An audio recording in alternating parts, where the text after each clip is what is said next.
తిరుమల తర్వాత దక్షిణ భారతదేశంలో శివభక్తులు తప్పకుండా వెళ్ళాలనుకునే పవిత్ర స్థలం ఒకటి ఉంది. అదే శ్రీశైలం. శ్రీశైలం నల్లమల్ల అడవుల్లో కొండల మధ్యలో ఉంటుంది.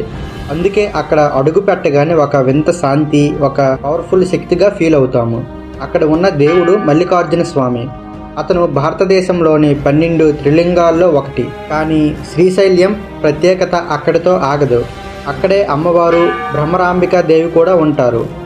అంటే ఒకే చోట శివుడు ప్లస్ శక్తి ఇద్దరూ దర్శనమిస్తారు. అందుకే శ్రీశైలాన్ని అద్భుత శైవక్షేత్రం అంటారు. పురాణ కథ ప్రకారం శివుడు, పార్వతి ఈ కొండల్లో నివసించారని, అందుకే అక్కడ శివుడు మల్లికార్జునుడిగా వెలిశాడని చెప్తారు. ఇంకో ఫేమస్ కథ ఏమిటంటే, గణేశుడు కుమారస్వాముల మధ్య పోటీ జరిగినప్పుడు గణేశుడు తల్లిదండ్రుల చుట్టూ మీరిద్దరే నా ప్రపంచం అన్నాడు. ఆ మాటకు ఆనందించిన శివుడు అక్కడే స్థిరంగా ఉన్నాడని భక్తుల నమ్మకం. అందుకే శ్రీశైలం వెళ్ళిన భక్తులు అంటారు, ఇక్కడ కోరుకున్నది కాదు, మనసు ప్రశాంతం అయిపోతుందని అనుకుంటారు.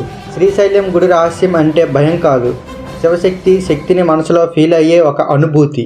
ఇలాంటి మరెన్నో గుడుల రహస్యాలు తెలుసుకోవాలనుకుంటే మన ఛానల్ని ఇప్పుడే ఒక సబ్స్క్రైబ్ చేసుకోండి.